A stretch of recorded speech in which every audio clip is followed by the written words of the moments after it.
Creatures of the Night, it's your girl Tati. Let's talk about Ring of Honor. I actually saw all these matches last week when they were doing the tapings in Texas. So it was really great to see them, still giving Ring of Honor. The thing is, what I've noticed that was different this year from like the last shows that I've been to, like some of the shows from last year and everything, was that they were only filming them as a dark match or like a match after the show or whatnot. Well, one of them I think was like one of them was like after the show, and then the rest of them they were doing like before the show.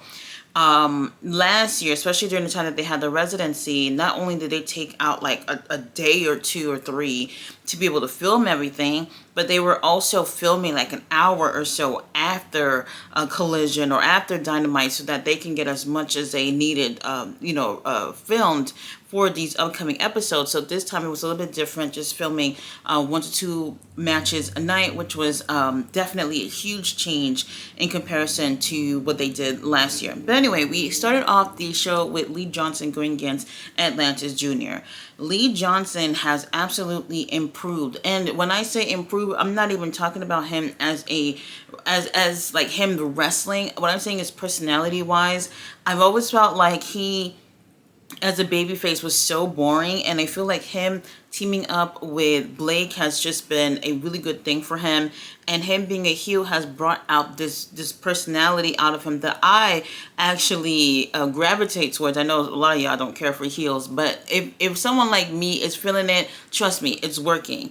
He has a really great match with Atlantis Jr. I feel like it's one of the better matches that he's had within Ring of Honor. And watching this, and I'm just like, okay, Lee Johnson, hopefully they have bigger plans for him. I don't know if you guys remember when he was feuding with Kaya Fletcher last year for the Ring of Honor TV title. I thought he did amazing in terms of his matches, just was boring in terms of personality. So I hope he gets another chance to go after this title again at some point.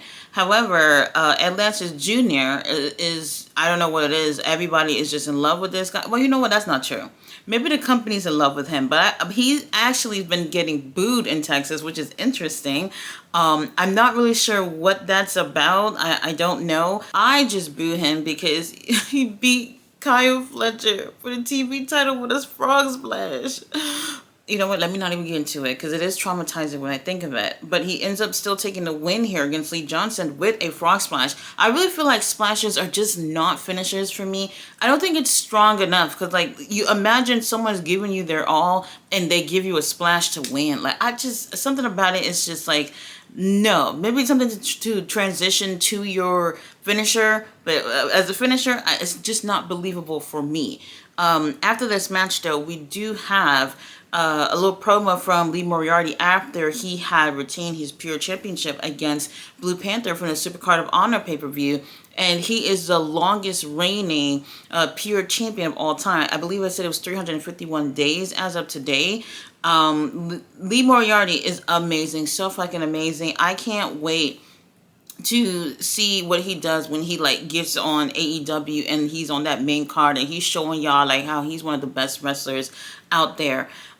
This was a very interesting thing to put out there because I feel like as a Pure Champion, I wish that there were more people who had that technical style that can match up with him in the ring. So I do hope that not only that they give more opportunities to other wrestlers within AEW to do pure style matches, but I would love to see AEW bring other wrestlers from other companies to come on over to have matches with Lee Moriarty so that he can show off how great he is in the ring. Now after this, we do have Maya World going against Diamante in a squash. This was her first match back. So before she had her match in Supercard of Honor, this was the first match that she's had back. And God knows, I have no clue how long it's been since I actually seen her in a match within AEW Ring of Honor. So it was really great to see her, but it was over super quick. Maya World, who is from Texas, everybody loves her here in Texas. So nobody was really happy to see her get squashed. I do feel like they should have took an opportunity to give them like 5 minutes. Like, why not have 5 minutes in the ring and then have her lose, if anything? The match ended way too quick. After this, we have another MXM collection commercial for their new perfume called Seed. They have all these like sexual innuendos that they're doing that is absolutely insane. And the slogan of their perfume is it's called Seed, Let It Grow in You. And I'm just like, baby, what? And y'all could have said, let it grow on you, because maybe it's something that you might come to love at some point. But they're letting you know to let it grow in you. And I'm just like, baby, no thank you. This uterus right here is closed. So we also get a chance to hear from Athena, who has won the women's gauntlet. Y'all have no clue how happy I am about her winning, because I know for so long, for over 2 years, we've been saying, when Athena gonna go over there? When is she gonna go over there?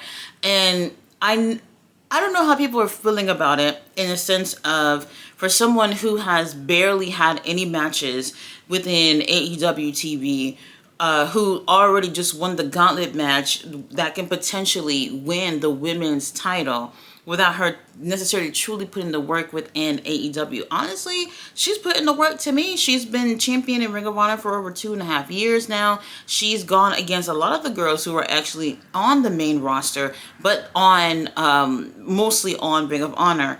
So I think it's a really good opportunity for her, especially for someone that a lot of people have been wanting to be part of the main roster.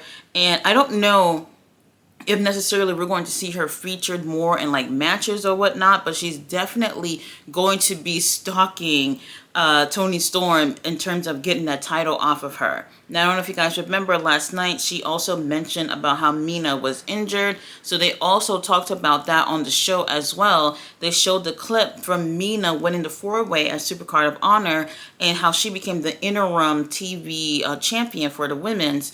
And at the gauntlet match on Saturday at All In, she ends up breaking her hand, so she won't be able to be interim champion. I think this is absolutely insane.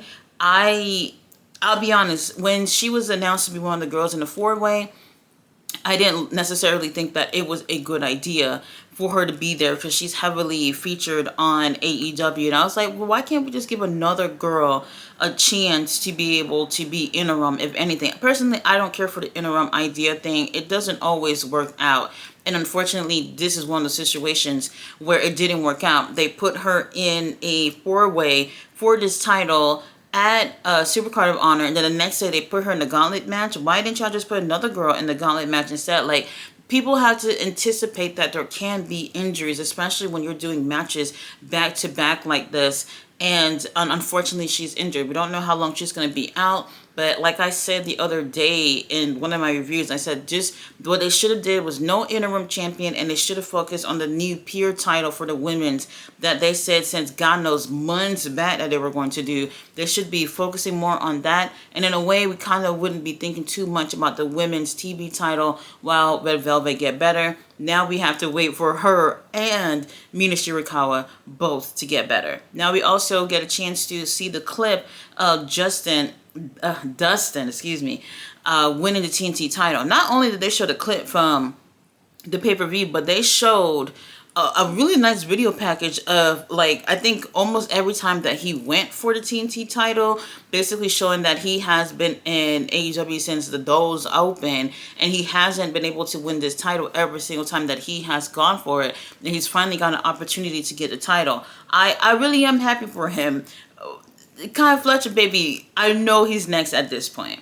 Now, after this, we do have Jay Lethal versus Michael Oku, and I'm not gonna lie, I felt like, well, Jay Lethal's losing. He's lost most of the matches that he's had in Ring of Honor at this point. And I'm gonna say something that is kind of crazy. Y'all know me, I always say, like, whenever the guys are out there, I take pictures of butts and abs, so I got my fair share when it came to Jay Lethal. But I was very surprised to hear even the guys in my section talking about Jay Lethal's ass. I was like, holy shit, I feel vindicated. Let me keep taking pictures. They wear these shorts because they want you to take the pictures. Whatever. This was a really great match. Michael has had a couple of matches within AEW. He's also was just featured on the Supercard of Honor pay-per-view as well with Hechicero. I know he's a Rev Pro champion, so the hard thing about it is when someone is champion, even if it's somewhere else, you kind of don't want to see them lose. Like, you really want them to show that, hey, I am a champion for a reason. And for those people who are not like familiar with Michael, I think you got a chance to see how great he is in the ring. But I don't know if you necessarily get a chance to see why he's holding a title at this point. But that's okay. That's neither here or there. Check out Rev Pro, or just check out some highlights. He's has amazing matches with Will Ospreay. Like, who hasn't had amazing matches with Will Ospreay? But anyway, had a really great match with Jay Lethal.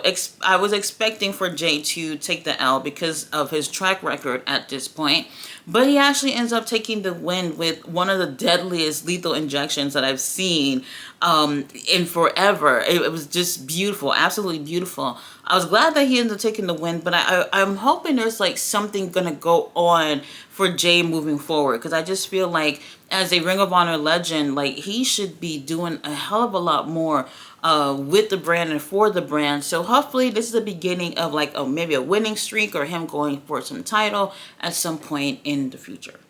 After this, we get a video from the Frat House, who are not happy about the L that they took at Supercard of Honor with Dark Order. Y'all remember -1 came on out there. Brody Lee Jr., I don't know if we can even call him -1 at this point. He's bigger than me, and he's like, what, 12, 13 years old? I don't know. He's huge, okay, and really, really tall.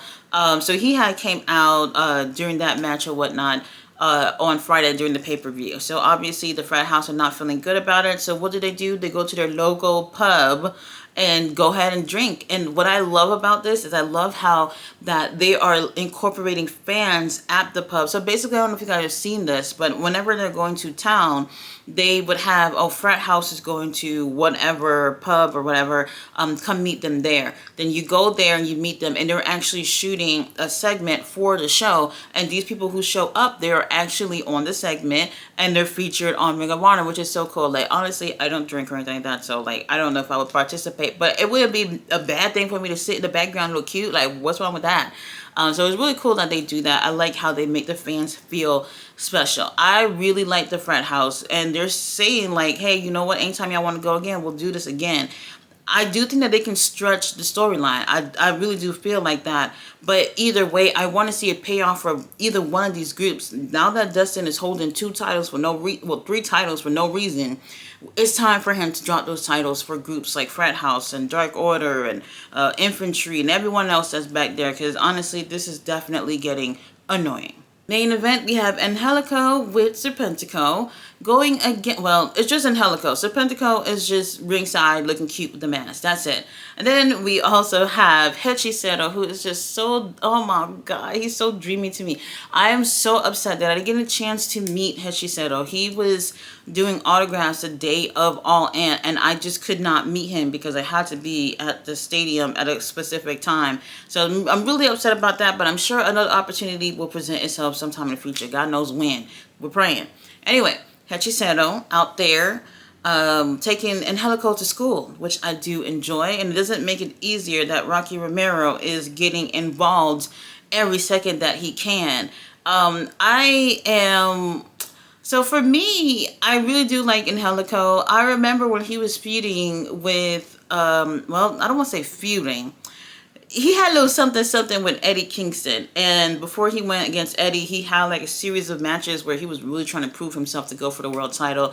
And I was just like, bro, this is the best he's ever looked. He was just amazing during that point in his career. And right now, he's just like, well, he's back, and we're trying to see where he fits in this whole thing.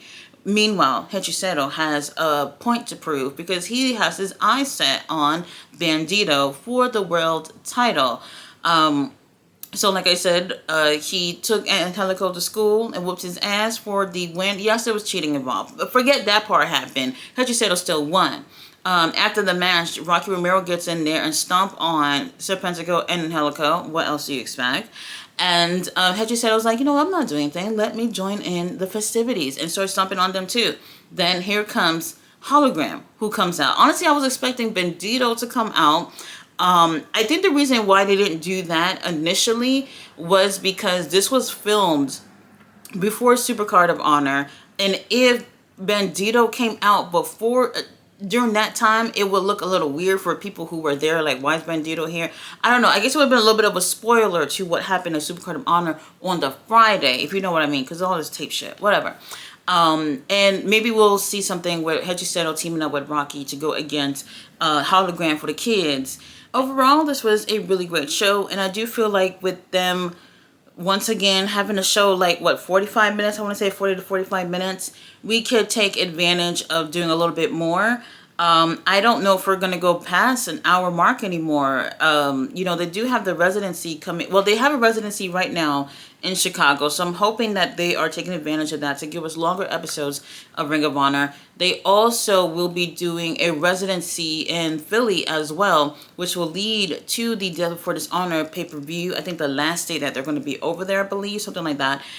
So I'm hoping for them to have longer episodes. That's one. And hopefully less squash matches will be great. Like if we're going to have short episodes, why the squash matches? I'm just not feeling any of that. But either way, Ring of Honor, we got something going. Let's keep this momentum going. We still got a pay-per-view coming up on September 5th for Death Before Dishonor. So maybe they're going to stretch the whole thing when it comes to Hechicero and Bandito. If you did not see Supercard of Honor, it was a really great pay-per-view, and definitely Takeshita versus Bandito, definitely one of my favorite matches of the year. So go ahead and check it out. If I'm saying it's one of the best matches of the year, you know I'm not lying to you. So go ahead and check that out. You guys, I will see you on Saturday for Collision. See you guys then.